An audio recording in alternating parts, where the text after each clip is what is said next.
কল্যাণী বিশ্ববিদ্যালয়ের অন্তর্গত সমস্ত কলেজগুলিতে যে সমস্ত ছাত্রছাত্রী 6 সেমিস্টারে জিওগ্রাফি মেজর নিয়ে পড়াশোনা করছো, তোমাদের জন্য আজকে গুরুত্বপূর্ণ আলোচনাটি।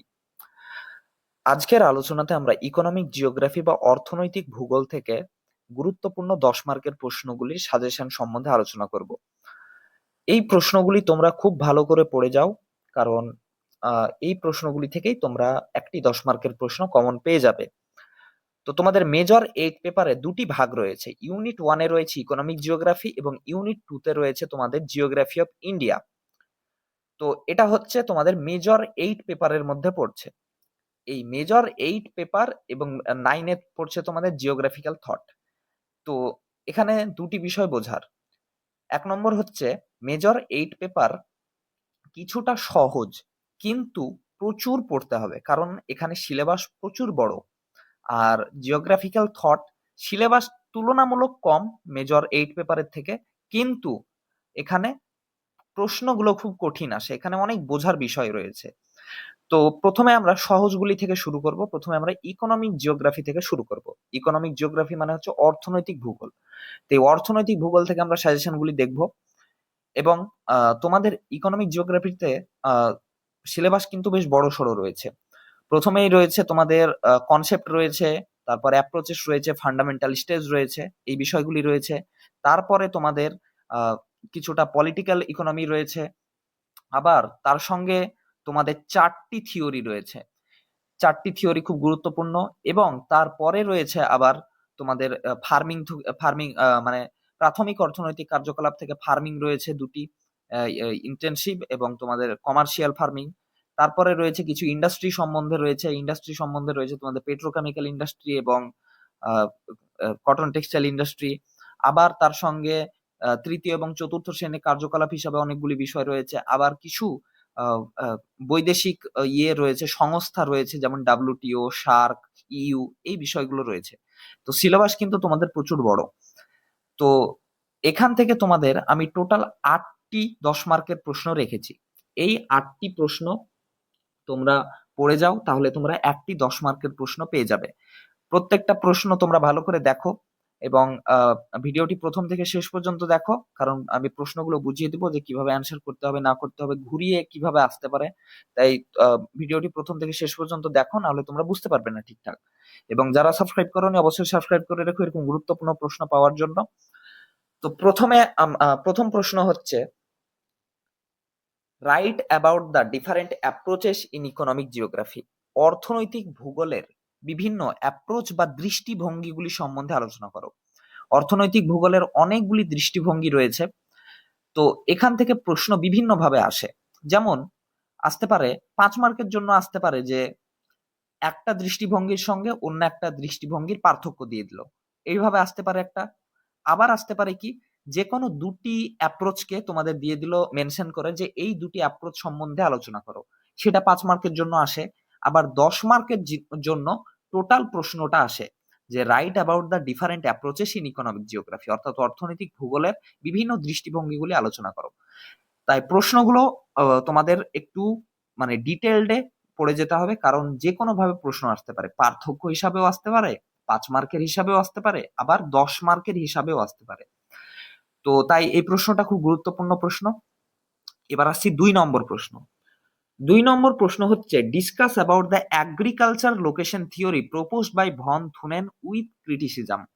মানে ভন থুনেনের কৃষি অবস্থান তত্ত্বটি সমালোচনা সহ আলোচনা করো।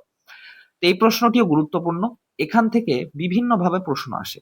কিভাবে প্রশ্ন আসে, যে তোমাদের ডাইরেক্ট দিতে পারে যে এগ্রিকালচার লোকেশন থিওরির আলোচনা করো ভন থুনেনের, তাহলে এটা একটা প্রশ্ন গেল 10 মার্কের জন্য। আবার প্রশ্নটা কিভাবে আসতে পারে, প্রশ্নটা আসতে পারে ক্রিটিক্যালি অ্যানালাইসিস করতে দিতে পারে, যে বলে দিল যে discuss critically the agriculture location theory proposed by Von Thunen. দুটোর উত্তর কিন্তু আলাদা হবে, কারণ এখানে 2 নম্বর প্রশ্নটাতে ক্রিটিসিজমকে বেশি করে আলোচনা করতে হবে এবং প্রথম প্রশ্নটা ক্রিটিসিজমটা কয়েকটা পয়েন্ট লিখলেই হলো। তাই দুটো বিষয় আলাদাভাবে আসবে। এবার একটা কথা, যে তোমরা বলতে পারো যে সিলেবাসে 4টি থিওরি রয়েছে, এই 4টি থিওরি পড়ে গেলে আমরা একটি 10 মার্কের থিওরি তো পেয়ে যাব, তাহলে আমরা কেন 8টা প্রশ্ন পড়তে যাব?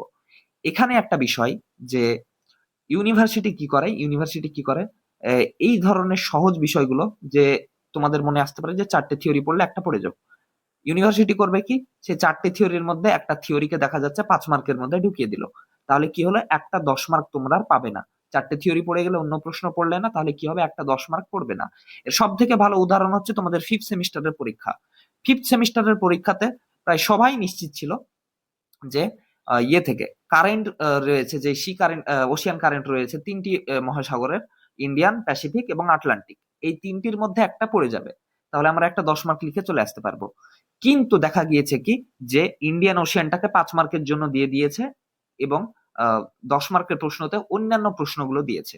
তাহলে কি হলো, একটা প্রশ্ন তোমরা ছেড়ে চলে আলে, কারণ তোমরা অন্য প্রশ্ন পড়ে যাওনি। তাই তোমাদের বলবো যে কারোর কথা না শুনে আমি যে 8টি প্রশ্ন বলছি, এই 8টি প্রশ্ন অবশ্যই ভালো করে পড়ে যাও, তাহলে তোমরা একটি 10 মার্কের প্রশ্ন পেয়ে যাবে। এবং যদি এর বেশি পড়তে পারো তাহলে খুবই ভালো হয়, কিন্তু এর কম পড়ে যেও না, কারণ কম পড়লে তোমরা রিস্কে থাকবে। যদি থিওরি না আসে তাহলে কিন্তু তোমরা রিস্কে পড়ে যাবে, একটা 10 মার্কের প্রশ্ন লিখে আসতে পারবে না। তাই আমি যেটা বলবো সেটা পড়ো, এর বেশি পড়ো কিন্তু এর কম পড়ো না। 3 নম্বর প্রশ্ন হচ্ছে, write a detailed note about the theory of location of industry given by Alfred Weber. অ্যালফ্রেড ওয়েবারের শিল্প অবস্থান তত্ত্বটি আলোচনা করো। এটা তোমরা ছোটতেও পড়েছো, কিন্তু এবার একটু তোমাদের একটু ডিটেলসে পড়তে হবে বিভিন্ন বিষয়গুলো, এবং এখান থেকে প্রচুর শর্ট প্রশ্ন আসে, যেমন বলে দিল যে আইসোডোপেন কি, আইসোটিম কি। আবার এখান থেকে 5 মার্কের প্রশ্ন কিভাবে আসে, 5 মার্কের প্রশ্ন আসতে পারে যে ওয়েবারের অনুমানগুলি, অ্যাজাম্পশনগুলি আলোচনা করো, 5 মার্কের জন্য আসতে পারে। অথবা প্রশ্নটি ঘুরিয়ে আসতে পারে যে write a detailed note on, write a critically analysis the theory of location of industry given by Alfred Weber, মানে ওয়েবারের থিওরিটি সমালোচনা সহ আলোচনা করো। তাহলে কি হলো, তোমাদের এখান থেকে অনেকগুলি প্রশ্ন হয়ে গেল। যেমন 2 মার্কের প্রশ্নগুলো হলো, তারপরে 5 মার্কের জন্য তোমাদের অ্যাজাম্পশনটা হয়ে গেল। আবার কি আসতে পারে, যে তোমাদের ডাইরেক্ট নোটটা গোটা দিয়ে দিল, আবার দিতে পারে যে ক্রিটিক্যালি অ্যানালাইসিস করো। তাই প্রশ্নগুলো কিন্তু অনেকভাবে ঘুরিয়ে আসতে পারে, তাই একটু ডিটেলসে পড়ে যাবে। তোমাদের প্রথম থেকে এর জন্য আমি সাজেশন গুলো দিচ্ছি, যে তোমরা যেন পুরো সেমিস্টারটা ভালো করে পড়ে যেতে পারো, যাতে যে কোনো ভাবে প্রশ্ন আসুক তোমরা ঘুরিয়ে এলেও তোমরা লিখতে পারো। 4 নম্বর প্রশ্ন হচ্ছে, enumerate the market area determining theory proposed by Losch. লসের তত্ত্বটাও খুব গুরুত্বপূর্ণ একটা থিওরি।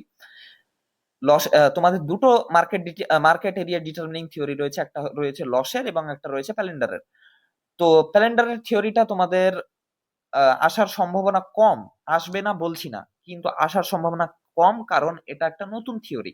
দিয়ে দিতে পারে 10 মার্কের জন্য বা 5 মার্কের জন্য দিয়ে দিতে পারে, কিন্তু এই উপরকার 3টে থিওরি একটু বেশি গুরুত্বপূর্ণ, কিন্তু পড়তে হবে কিন্তু তোমাদের 4টেই। তাই তোমাদের একটা বলে দিলাম যে এই 4টে থিওরি তোমরা পড়ে যাবে।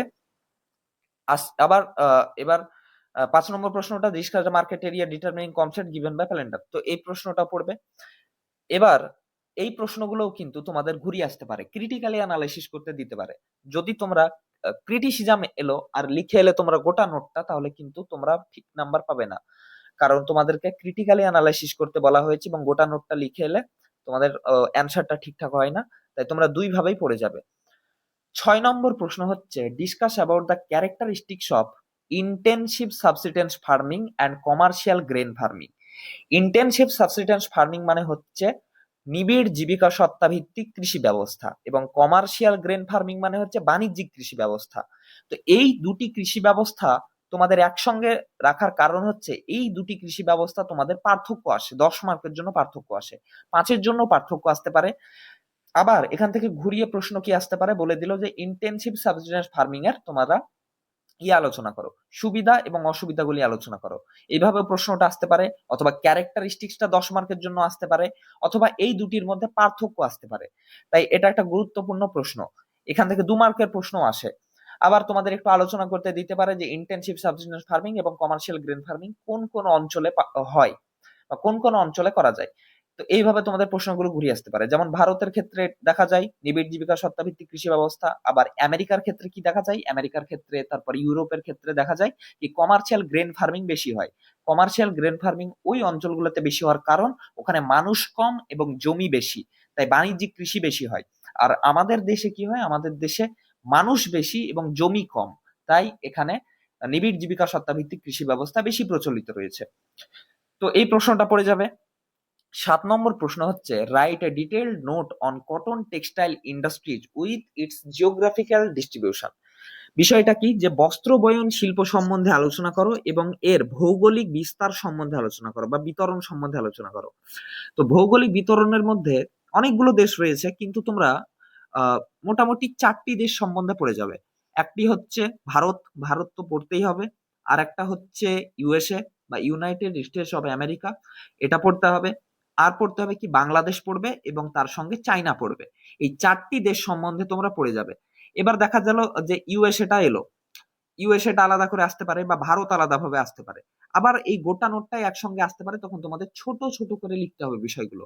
এবং এর সঙ্গে কি আসতে পারে, যে প্রশ্নটা একটু ঘুরিয়ে দিতে পারে, যে ভারতে আহ বস্ত্রবয়ন শিল্পের বা কার্পাস বস্ত্রবয়ন শিল্পের ইয়েগুলো আলোচনা করো, এমার্জিং ইস্যু বা সমস্যাগুলি আলোচনা করো।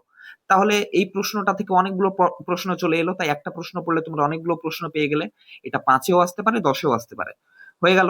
এবার 8 নম্বর প্রশ্ন এবং লাস্ট প্রশ্ন হচ্ছে right about the petrochemical industries and it's geographical distribution. যেমন কটন টেক্সটাইল ইন্ডাস্ট্রি পড়লে তেমনি তোমাদের পেট্রোকেমিক্যাল ইন্ডাস্ট্রি সম্বন্ধেও পড়তে হবে। এবার পেট্রোকেমিক্যাল ইন্ডাস্ট্রি সম্বন্ধে তোমরা কোন দেশগুলো পড়বে? পেট্রোকেমিক্যাল ইন্ডাস্ট্রি সম্বন্ধে তোমরা পড়বে প্রথমে ভারত, ভারত নিজের দেশ পড়তে হবে এবং ভারতের সঙ্গে কি পড়তে হবে, ভারতের ওয়েস্ট উপকূল বা পশ্চিম উপকূল অর্থাৎ অ্যারাবিয়ান সি এর উপকূলটা তোমাদের পড়তে হবে। এবং তার সঙ্গে কি পড়তে হবে, ভারতে পেট্রোকেমিক্যাল এই শিল্পের এমার্জিং ইস্যুগুলো কি কি রয়েছে বা সমস্যাগুলি কি কি দেখা দিচ্ছে, এটা পড়তে হবে। তার সঙ্গে অন্যান্য দেশগুলো কি কি পড়বে, অন্যান্য দেশের মধ্যে প্রথম দেশ হচ্ছে তোমরা পড়বে ইউএসএ। ভারত ইউএসএ হলো, তার সঙ্গে পড়বে তোমরা মিডিল ইস্ট। মিডিল ইস্টের মধ্যে হচ্ছে আরব, সিরিয়া, তারপরে ইরান, ইরাক, এই বিষয়গুলো পড়বে। এবং আরেকটা দেশ পড়বে, সেটা হচ্ছে চায়না। চায়নার চীন সাগরে অনেক ধরনের পেট্রোকেমিক্যাল ইন্ডাস্ট্রি গড়ে উঠেছে, তাই এই জায়গাটুকু তোমরা পড়বে। এই 4টি জায়গা তোমরা পড়ে যাবে পেট্রোকেমিক্যাল ইন্ডাস্ট্রি থেকে, এবং কটন টেক্সটাইল ইন্ডাস্ট্রি থেকেও এই 4টি বিষয় পড়ে যাবে। তাহলেই তোমাদের প্রশ্ন তোমরা কমন পেয়ে যাবে। তো এই 8টি প্রশ্ন রাখা হয়েছে, এই 8টি প্রশ্ন তোমরা ভালো করে পড়ো, এবং পরের ভিডিওতে আমরা ইয়ে থেকে জিওগ্রাফিক্যাল ইন্ডিয়া থেকে তোমাদের প্রশ্নগুলো দিব। এই 8টি প্রশ্ন অবশ্যই পড়ো, এর কম পড়ো না, বেশি পড়তে পারো, সমস্যা নেই। এবং আমরা 4টি ভিডিওর মাধ্যমে তোমাদের মেজর 8 পেপার কমপ্লিট করব, কারণ একটা ভিডিওতে করতে গেলে অনেক বড় হয়ে যাবে। তাই আমরা 4টে ভিডিওতে আমরা কমপ্লিট করব। তা আজকে দিলাম ইকোনমিক জিওগ্রাফির 10 মার্কের প্রশ্ন সাজেশন, এবং এর পরের ভিডিওতে আমরা জিওগ্রাফি অফ ইন্ডিয়ার 10 মার্কের প্রশ্নগুলি সম্বন্ধে আলোচনা করব। তা আজকের মতো এই পর্যন্তই। ভালো থেকো সবাই, ভালো করে পড়াশোনা করো।